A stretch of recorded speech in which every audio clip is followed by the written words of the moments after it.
Because going on 3 hours of driving now, and my legs are killing me. And I've done this a couple times, but I wanted to share it with you. Good thing about having mid controls.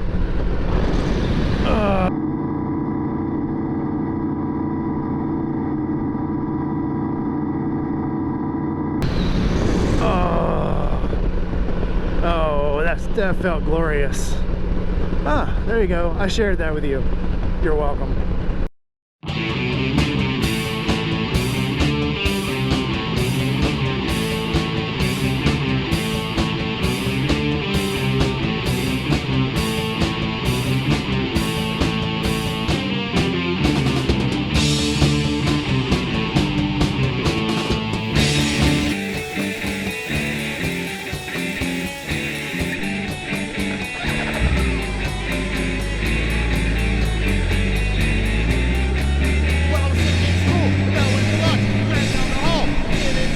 Sometimes life is best viewed through a dirty windshield.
Riding gear for this trip.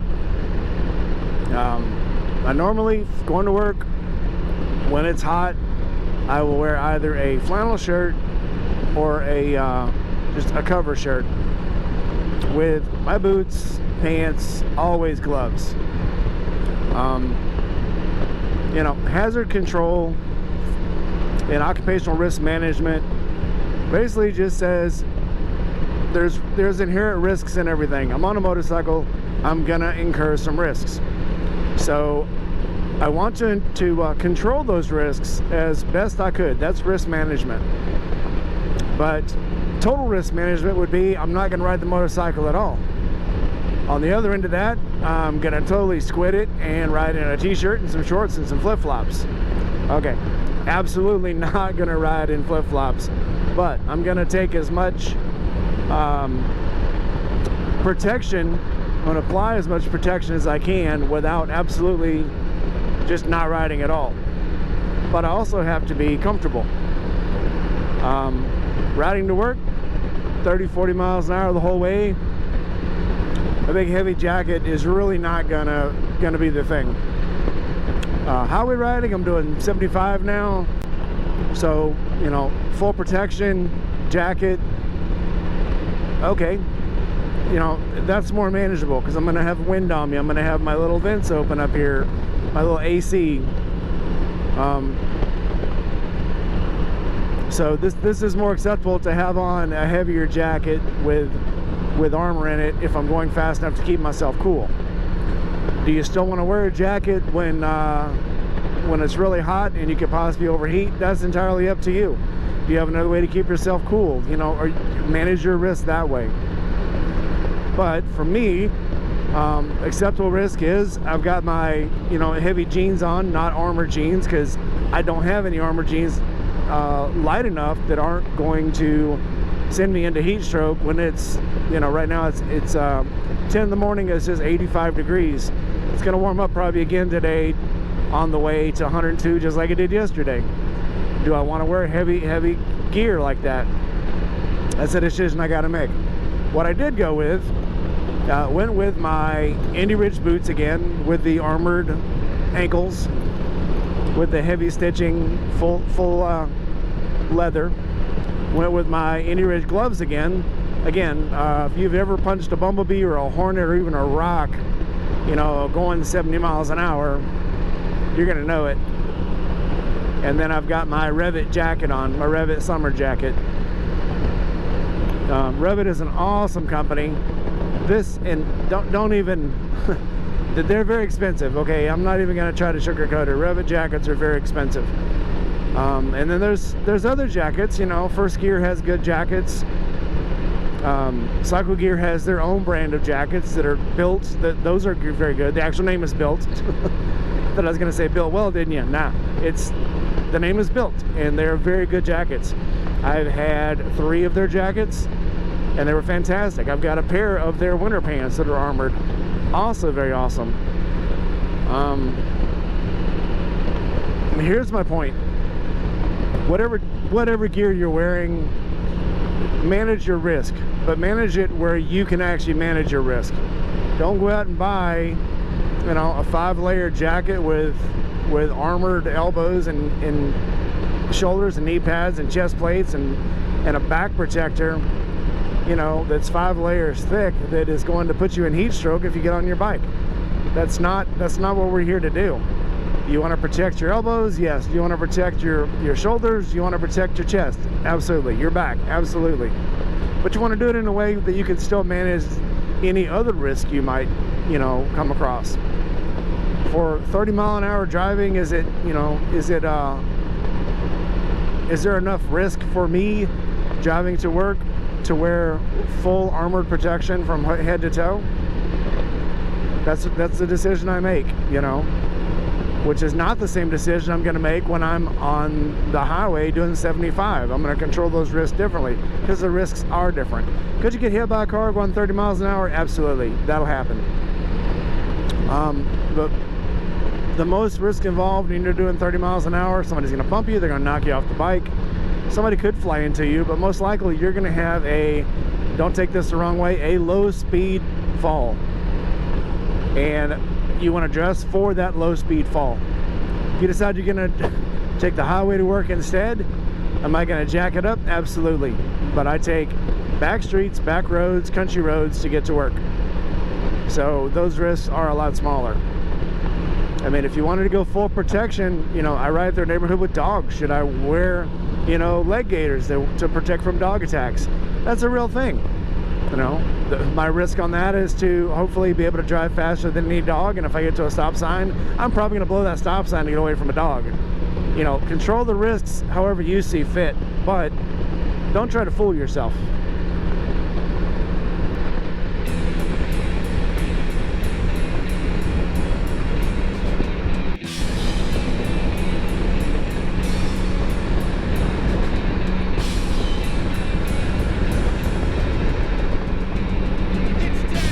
So just another elephant in the room. If you see a guy on a motorcycle and he's got one hand up on his hip, like Rhett Butler, driving with one hand, no, he's not trying to look cool. Your arms actually do get really tired hanging on to handlebars for a while, being stretched out. So every once in a while, luckily I got cruise control, so I can swap.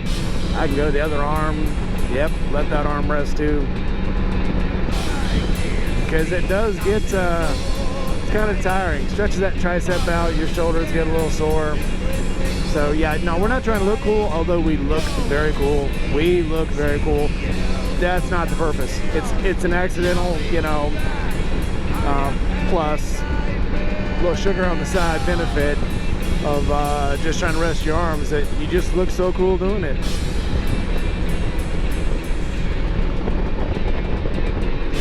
Gotta stop at the Leonard Skinner Monument.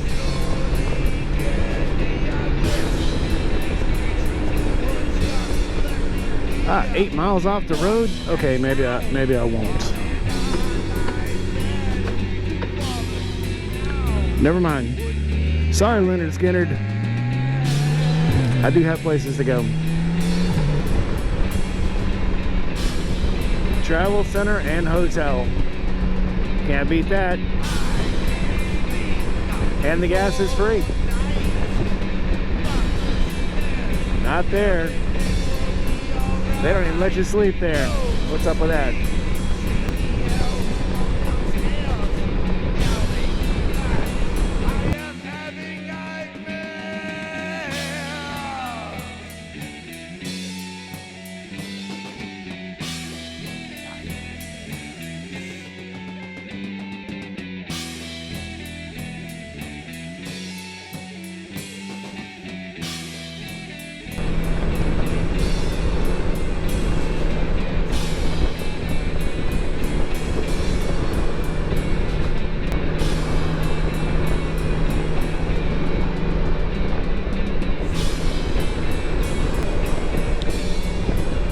May just miss the rain yet.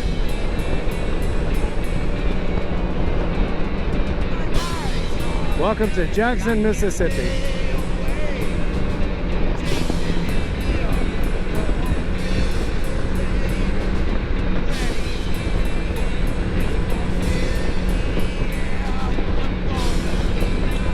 So I'm over the halfway point, past Jackson, almost to Grenada.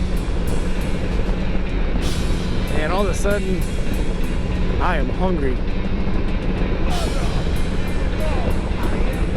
and tired. Oh, I do want to shout out to Nicole Holmes because she was the first follower, the very first follower on my Rainy Rider Facebook page.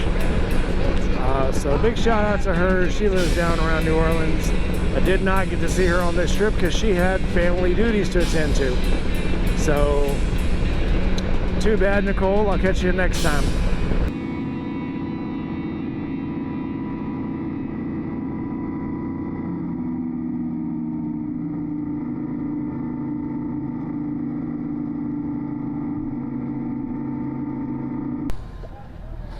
That was pretty close. I still had 29 miles. That ain't too bad, right?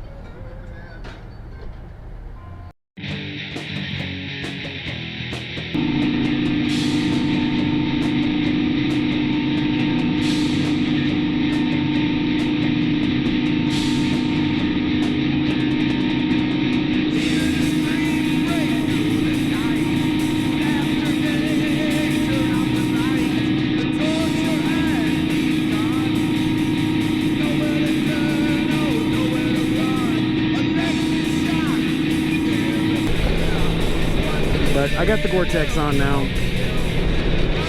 and I put my long boots on for whatever good they're gonna do. Oh my God, it's pouring.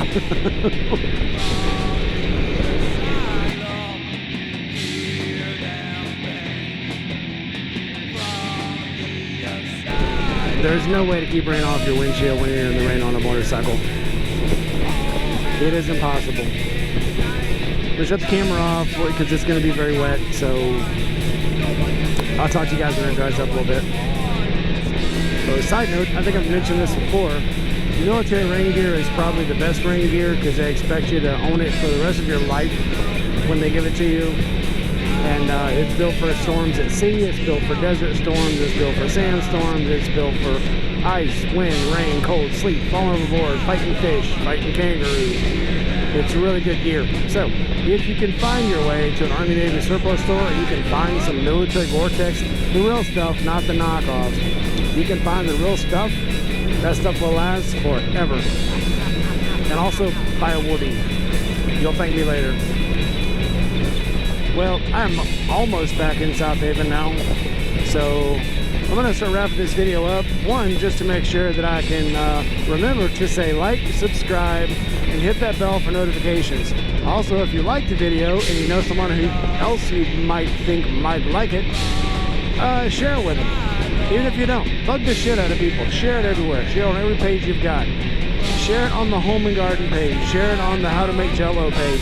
Share it on a cooking site. Share it everywhere. And let people know how much you like my videos. Even if you don't. If you like the videos, that's great. Send them to your enemy. If your enemies can watch them, go bug the shit out of them too. Just do it. Alright, on that note, unless something else really wild happens on the way home, I'm going to close this video out. I know that it's this is 2 days of rambling, me driving all the way down to Baton Rouge and all the way back up to almost Memphis.